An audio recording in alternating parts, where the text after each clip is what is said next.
You ready? Ready's my middle name. DreamWorks presents. Remember, Poe, each generation teaches the next one. The art of Kung Fu lives on in you and now in these children. The next chapter in Poe's continuing journey. Too bad your fists aren't as fast as your mouth. Plus, the Kung-Fu Panda Furious 5 as you've never seen them before. They are cool, aren't they? Tigress, viper, mantis, crane, monkey. It wasn't fighting that made them amazing. They each had to learn the secrets of Kung Fu before they became excellent. DreamWorks Secrets of the Furious 5. Furious 5, huh? Now you can see Poe at his very best. It begins now! Tell those musicians to start playing some action music because it is on. Okay, here we go. Here we go. Come on, you guys, yeah! Greetings, Panda! We meet at last. Yeah! Take that! Ooh, inner peace.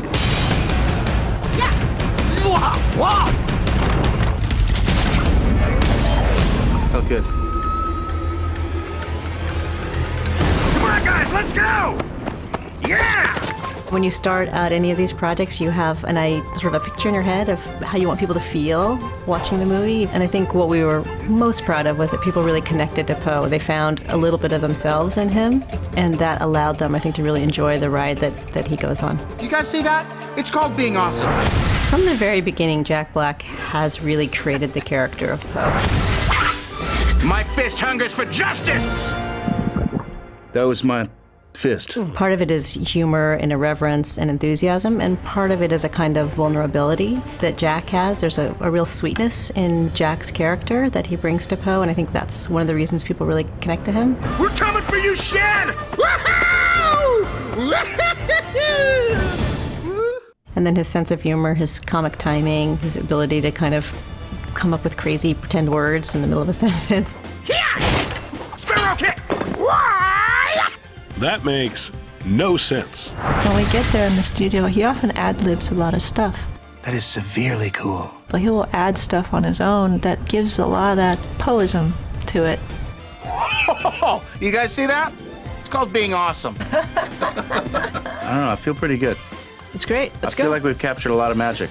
It's all acting to me, whether it's just voice or, full body acting, I guess you'd say. The job is still the same. It's to pretend that these scenarios are real and have real emotions. I'm better when my hair is tousled a little bit. At the end of these sessions, these recording sessions that may last several hours, at the end of it, he looks like he's run a marathon because he acts out a lot of this stuff. It helps me act better when I really get into the body position that Poe would be in. So serious.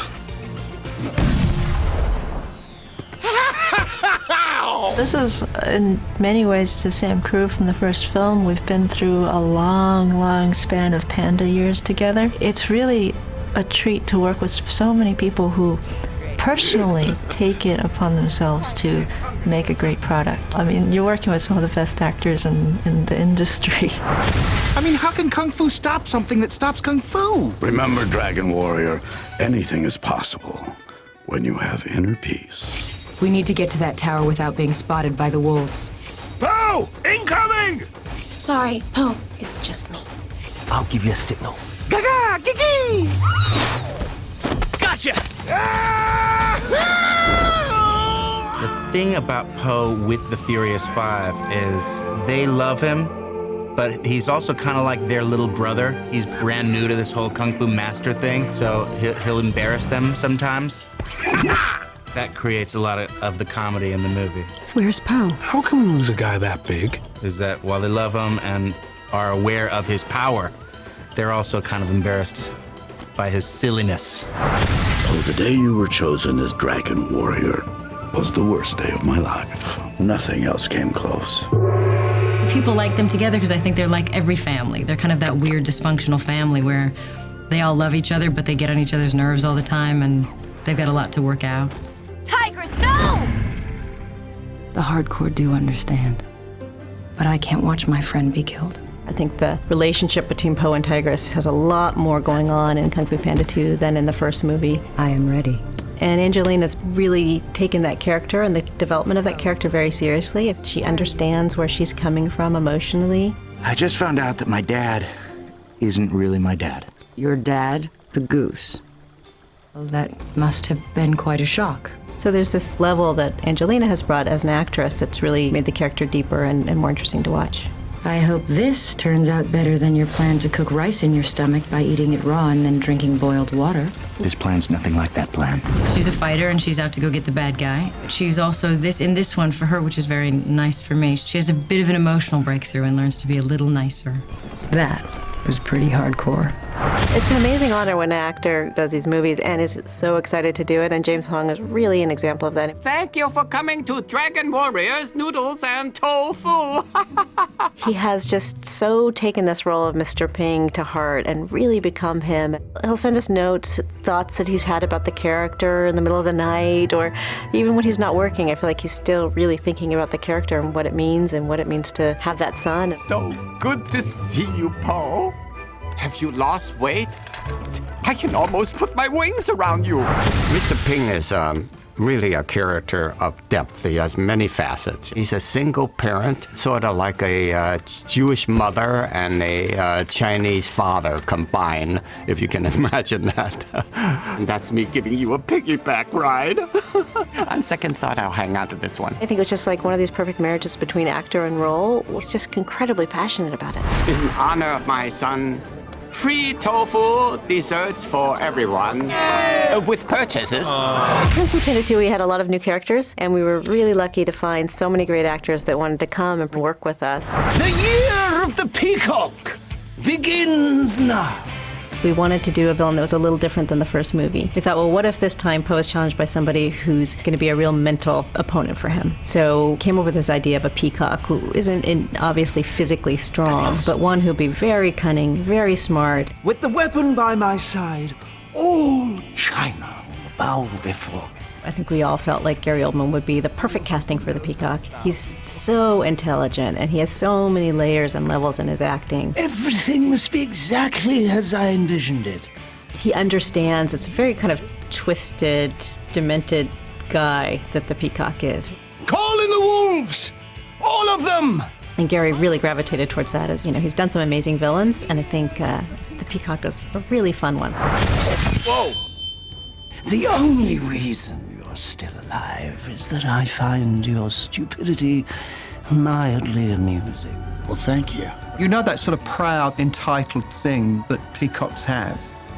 Well, he has that in spades. Will the subjugation of the whole world finally make you feel better?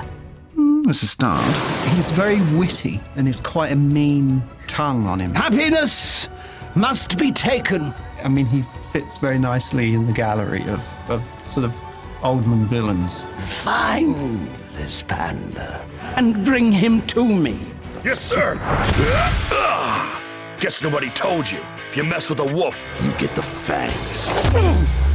The first time I saw the drawings of my character, I was like, this is me. This is how I picture myself, as an angry, furry, vicious wolf. And so it seemed like it was going to be a natural fit. Losing steam, Tubby! For one, he has one eye. Get him! He has big fangs. He is just a big bad wolf. You know, who doesn't want to play the big bad wolf? I do not like that guy. The ferocious Master Croc! And Master Storming Ox. We had all these great Kung Fu masters in this film to flesh out the world and make things feel even bigger. And we were very fortunate to have these amazing actors, and they're all super cool. Master Ox, I'm not letting you stay in this cell. I'd like to see you get me out! Master Ox is being played by Dennis Haysbert. He's got that wonderful, deep, booming voice that seems very masterly. You insolent fool! And he never approached it like it was a cartoon ox. He always approached it like he was a kung fu master that was suffering from the loss of his mentor. I mean, he really took the part seriously and brought this intensity to it that really gave that character, even in the few scenes that he's in, great depth. Dongmen is under the stewardship of the Master's Council, and we will protect it, even from you. Master Reiner is played by Victor Garber. He doesn't last very long in the movie, and we really needed to make an impression. We needed somebody who Poe would respect and look up to. And so that's why I think we went to Victor Garber, because he does have this kind of this rich, buttery voice, and he's able to give you sort of the sense of command, but you know that he's kind. That is a warning. You are no match for our kung fu. I agree. But this is. Shen and his weapon are in control now. Soon all of China will be begging for mercy. I always figured that if you're doing a kung fu movie, you gotta have Jean-Claude Van Damme. And he was willing to do it, like, oh my gosh, what a treat. So we got him a cameo in the movie, and he's just an amazing, amazing person. And he's just such an exciting person to be around. It was great because the first time I talked to the people from DreamWorks, and they saying you're gonna play a crocodile. And I go, crocodile, but my legs are so short, you know, the front, back. Oh, I'm going to be able to kick and everything. And they told me you're gonna use your tail a lot. So I go, whoa, whoa, whoa, whoa, schlack, you know, something like that, you know. Are you hurt? It's true, because she's doing this to me. She's great. She know I'm a crocodile. When Jennifer looked at me and she talked to me, she saw me as a crocodile. She didn't see me as Jean-Claude Van Damme. I started martial arts when I was 11 years old, and now I'm almost 50. I was one of the pioneer of martial art, and I was the first guy in the world to do a split between two chairs. So that's why in the movie we have some great karate moves. Vengeance is served. We're really lucky to have Michelle Yeoh on the film also. I see pain. Ow! And anger. How dare you! Followed by denial. This is not fortune-telling. You're just saying what's happening right now. She's obviously a kung fu legend, so we were all beyond excited to have her come take on the role. As a voice of wisdom in the movie, her voice just has that weight and that wisdom to it. And we wanted to make sure that the soothsayer had a voice that was as velvety as hers. Your story may not have such a happy beginning, but that doesn't make you who you are. It is the rest of your story. And I think Michelle was surprised that we asked her to do a character that doesn't even do kung fu. Like you could make me drink that. I wish that we could have given her like some crazy kung fu fight scene, but it just wouldn't have fit the character, the soothsayer. Feet of fury!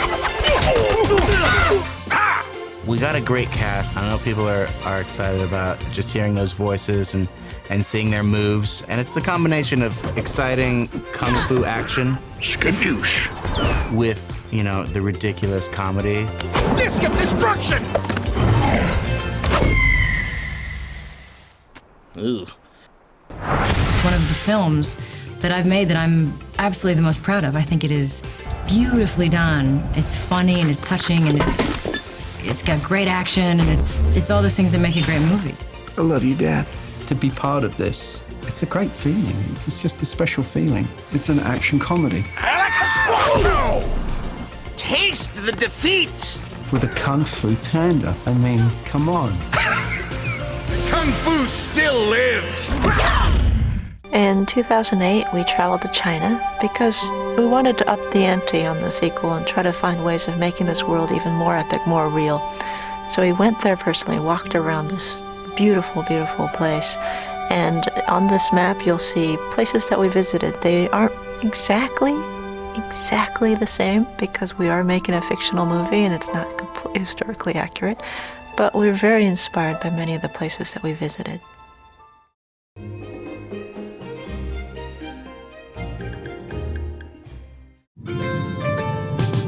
For the reveal of the panda community at the end of the film, the filmmakers wanted the audience to feel the great distance that was traveled to get to the new village. Set in a valley of a beautiful mountain range, the new panda village is rich with greenery and farmland. Inspired by the lush green landscape seen on their trip to Qingcheng Mountain in Chengdu, the filmmakers added plenty of moss-covered rocks and trees to the panda village. Home to the Chengdu research base of giant panda breeding, this region of China seemed like the perfect fit to inspire the creation of a new panda community. In fact, the filmmakers were so enamored with the region of Chengdu that they wrote the name Qingcheng Mountain in Chinese characters into the rock in this shot. My son is alive.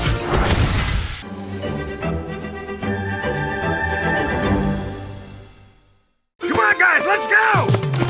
Yeah! As Po and the Furious Five travel to Gongmen City, they cross a vast array of locations in China, from the beautiful yellow mountain ranges to the snow-topped Himalayas, to the sand-swept valleys of the Gobi Desert. The group travels across many of China's most awe-inspiring settings. We're here, Gongmen City.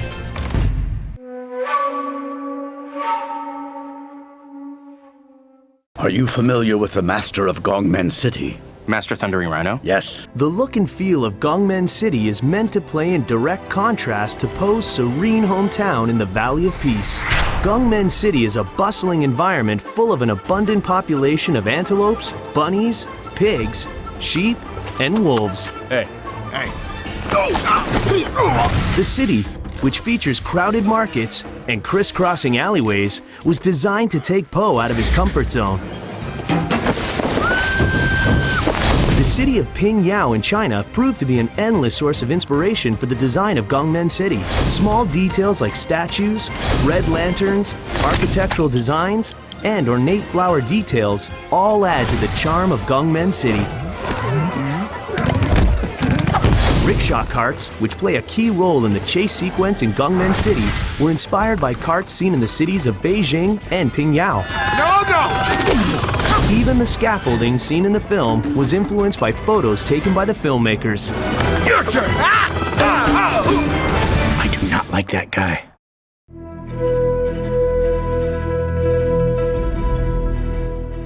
Tell those musicians to start playing some action music because it is on. The musicians' village sits comfortably on the edge of a cliff just outside the Valley of Peace. Wings of Justice! Much of the inspiration for the village came from a monastery in the Qingcheng Mountains that the filmmakers visited in Chengdu, China. Much like the buildings in Chengdu, the rooftops in the musicians' village are covered with a thin layer of green grass and moss. Even the descent of the wolves into the town mirrors the filmmakers' own journey into Chengdu. The musical instruments were also inspired by those seen by the filmmakers during a performance in the city of Zhengzhou. Red-rimmed drums, zhengs, and bells are just a few of the traditional Chinese instruments that are proudly featured in the film. Tiger! Monkey! Viper! Mantis! Bunny! What? Oh, sorry.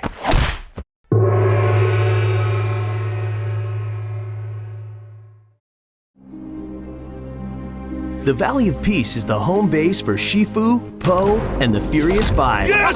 New record! You monster! Full of breathtaking mountain ranges and lush greenery, its grand landscapes are complemented by a mystical, soothing fog. Inner peace. One of the most distinguishing characteristics of the valley is a series of majestic sweeping mountains known as sugar loaves. These mountains were inspired by the Li River Valley and the Wangshan mountain range in China. The view from atop the Wangshan peaks often resembles a sea of clouds, which lend themselves to incredible sunsets. The use of mist in the Valley of Peace was equally important to the filmmakers. Mist is often featured in classic Chinese paintings as a symbol of the beauty in emptiness.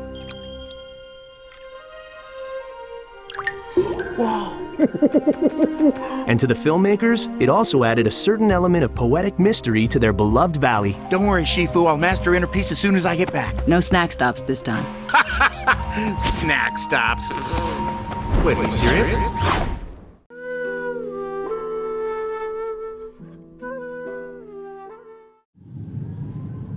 Besides featuring breathtaking mountainous views, the Valley of Peace is also home to many defenseless species, like geese, bunnies, and pigs. Enough talk, let's fight! Because of this, the filmmakers wanted the Valley of Peace to evoke a feeling of safety and relaxation. Peace on! The structural design of the town was influenced by the architecture in southern China, which often features white buildings with dark tiles. Mr. Ping's noodle restaurant went through a bit of a remodel following the original Kung-Fu Panda. The entry archway was rebuilt after it was destroyed during the Po and Tai Lung battle sequence in the first film. Always the savvy businessman, Mr. Ping took the opportunity to retire the name Golden Harvest Noodle Restaurant and rebrand his establishment Dragon Warrior Noodle and Tofu. No touching! You get the mop dirty. The restaurant is also full of decorative influences that the filmmakers spotted during their research trip to Beijing and the Forbidden City. The fresh food and spices, multicolored lanterns and flags, and the colorful design and shape of the buildings all help to flesh out the town that Po and the Furious Five call home. Oh, Paul, I got your travel pack. I even pack all your action figures.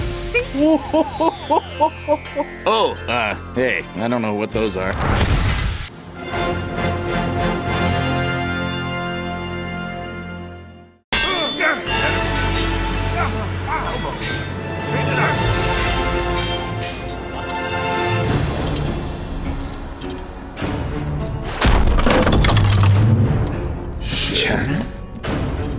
Good afternoon, gentlemen. Now we've got the pleasantries out of the way, please leave my house.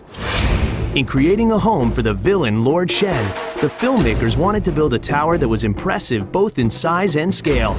The Tower of the Sacred Flame seemed to fit the bill, with an impressive 10 stories and 629 stairs. Ah, my old enemy, stairs. Inspired by the Yellow Crane Tower in Wuhan and the Pavilion of Prince Tang in Jiangxi, the Tower of the Sacred Flame can be seen from miles away, towering over the rooftops of Gongmen City. That must be Shen's palace on the other side of the city. The tower hosts a striking 8-story open atrium, which Po and the Furious Five experience firsthand. The interior of Shen's palace is also both regal and intimidating. Inspired by the colors and artwork of buildings in the Forbidden City, the palace walls are covered in ornate artwork and drapes. Throughout the upper level of the tower, the filmmakers also incorporated Lord Shen's red fire theme into hanging torches, columns, and decorative artwork. Even Shen's peacock tail symbol is visible throughout the palace. The main courtyard for the palace is also an architectural feat. Based on the ancient Chinese tradition that an open courtyard contained no concealment for enemies, Shen's palace entrance is stripped of the typical gardens and shrubbery that adorn palace squares. The palace is also surrounded by a large steep wall and flanked by 4 large towers on each side, both of which were inspired by the filmmakers' trip to Pingyao. Bring it down! But for all its beauty and magnitude, it's the destruction of the Tower of the Sacred Flame that proves to be its most memorable feat in the film.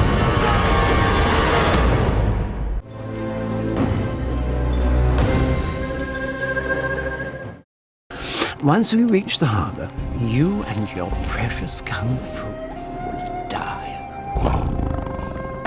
As the gateway both into and out of Gongmen City, the harbor serves a dual purpose. For Lord Shen, the harbor is the jumping-off point for his expansion into all of China. Then China will know to bow before me. Set sail! But for Po, Stop Shen before he gets to the harbor! it is his last chance to stop Shen and his army of wolves. Loosely based on the city of Fengwang, the harbor features narrow canals lined with classic Chinese architecture and traditional Chinese sailing vessels known as junk. The city of Fengwang is named after the phoenix, the legendary bird that is reborn from the flames. The legend claims that when 2 of the mythical birds flew over the city, they found it so beautiful that they hovered there, reluctant to leave. Showcasing a perfect blend of fire and water, the harbor was a fitting setting for the final showdown in the film. To set a mood of foreboding in the beautiful location, the filmmakers colored the harbor with Shen's signature red fog. Shen's fleet of ships also feature the flaming eye symbol seen throughout the film. But for all of Shen's efforts, it is the triumph of water over fire that saves the harbor and ultimately all of China.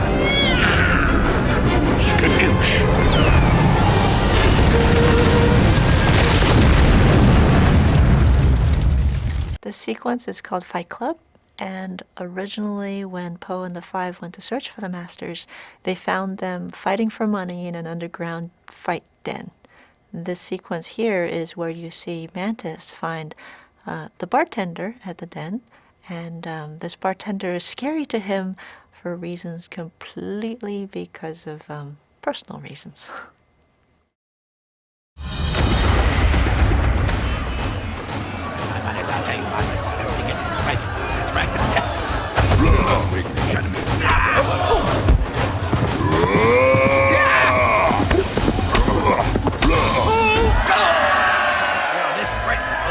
Oh, I knew I was gonna win! Yeah, that's up. Place your bets, ladies and gentlemen. Place your bets. Maybe the bartender's seen him. Hey, excuse me? Is anyone there? What can I do for you, fellas? Nothing. Never mind. Stay away from me. What is wrong with you? Did you see the look in her eye? She was getting ready to eat me. Eat you? She doesn't even know you. Hey, watch it, buddy. Whoa. What's your name, big guy? This next sequence is called Chasing the Crow.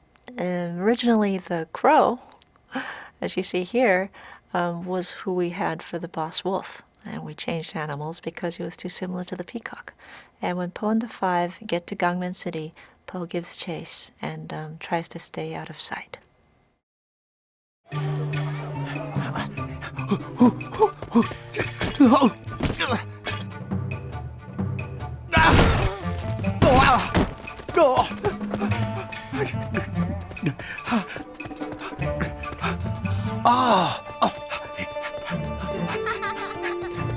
Watch out! Oh, sorry.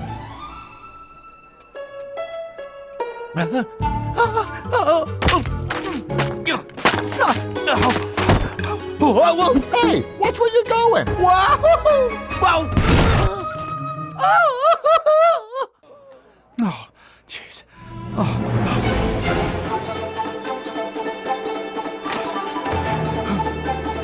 Wow! Ow! This next sequence is called Po in Gangman City, is when Po and the Five first arrive in Gangman and he gets to meet the soothsayer for the first time. And we had moved up the soothsayer's introduction to him to this sequence fairly early in the film. And he gets to interact with the soothsayer, get played around with in his mind, and meet some of the bad guy's henchmen. Hey, mister, why you got two black eyes? You act like they've never seen a panda before. They haven't. And you have? Maybe. Where? How many? I don't have money. What is in your pocket? Ugh, just an old dumpling. I don't know how safe that is. I will now tell you your fortune. Look, all I want to know is... You've been on a long journey. Yeah, but about the panda... Your favorite color is blue. And... Come. You are going to die. Oh! Whoa!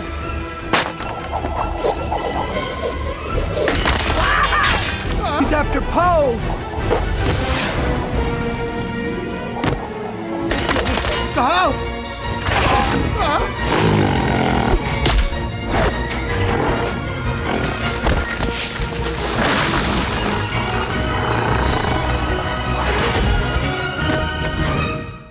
Deep in the heart of ancient China,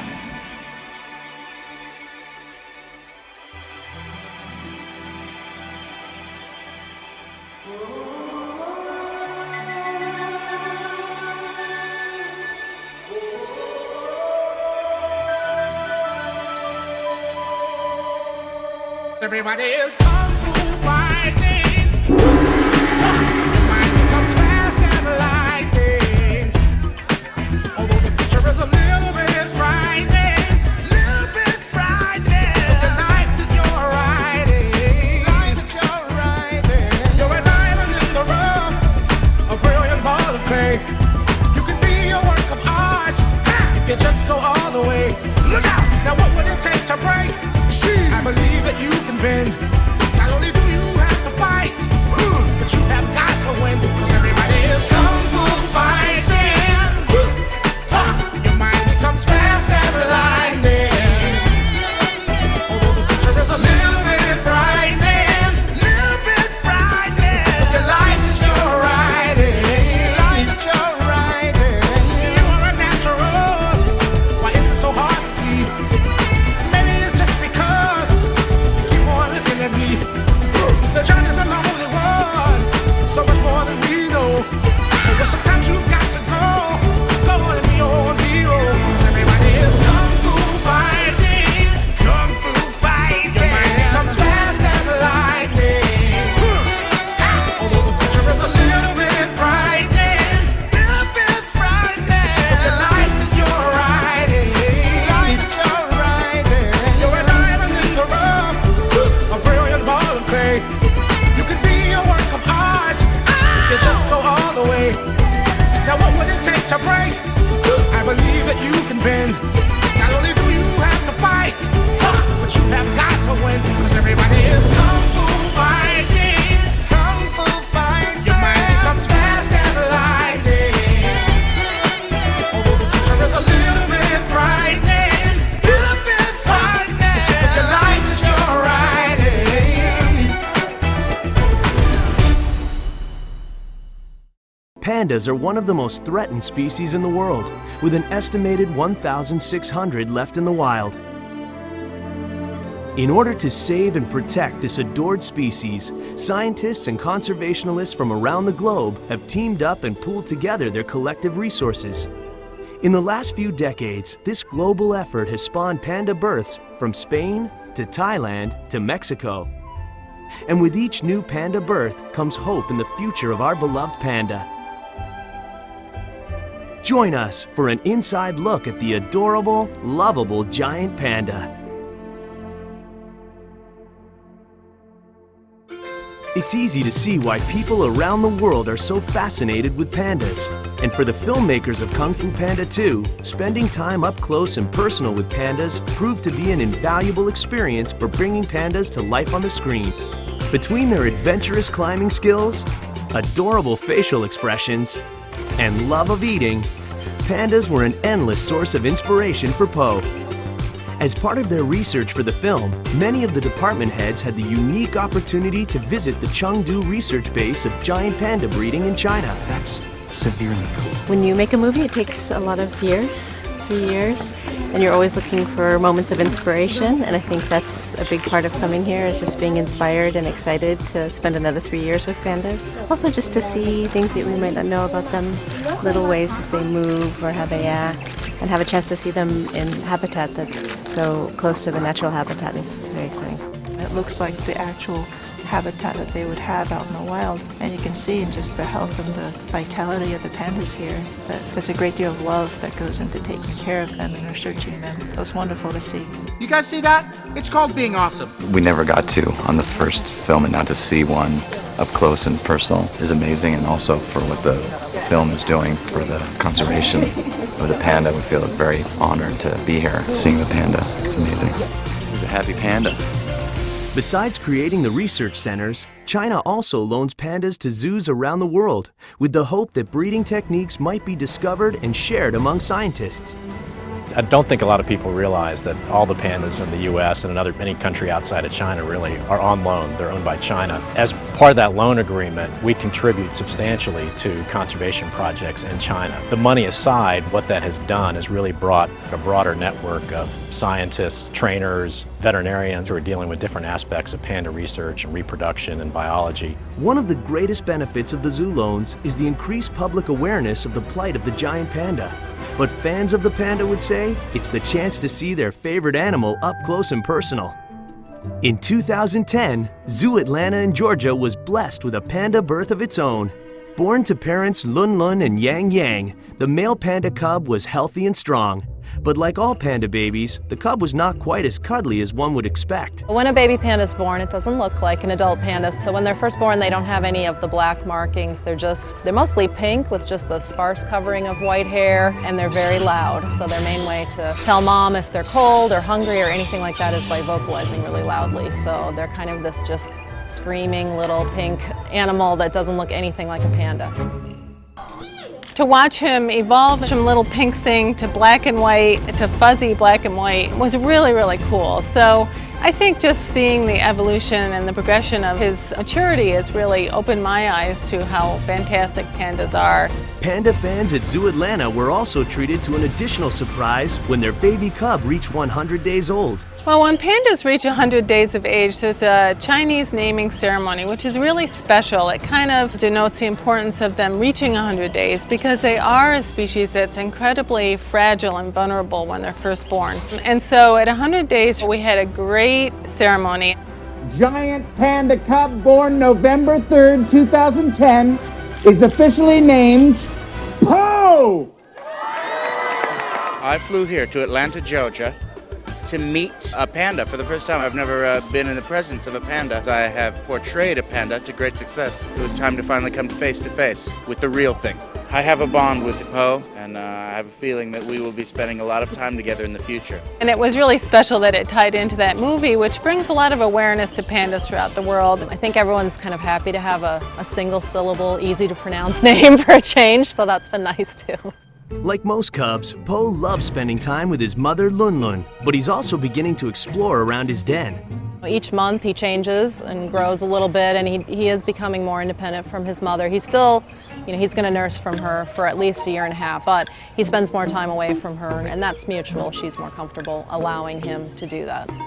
Don't call Po. I gotta go. I'm the dragon warrior. It's kind of my job to save Kung Fu. The character Po in Kung Fu Panda, of course, is very active and very adventurous.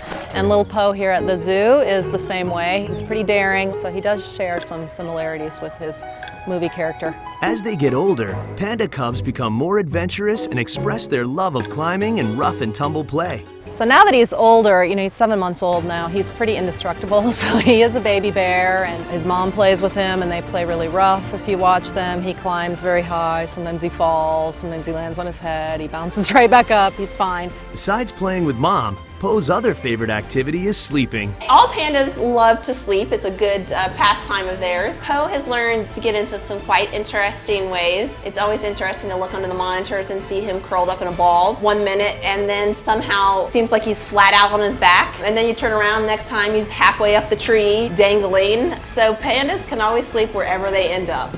Though Po still enjoys his mother's milk, he recently learned the joys of treats like bananas and soy-based leaf eater biscuits, which are packed with vitamins and proteins.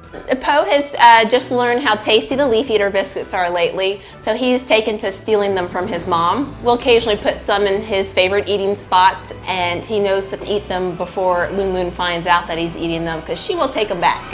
As pandas grow up, one task they have to learn to do is how to eat bamboo. So currently he still nurses from his mom, but he has started to chew and play with the bamboo to kind of learn how to eat it.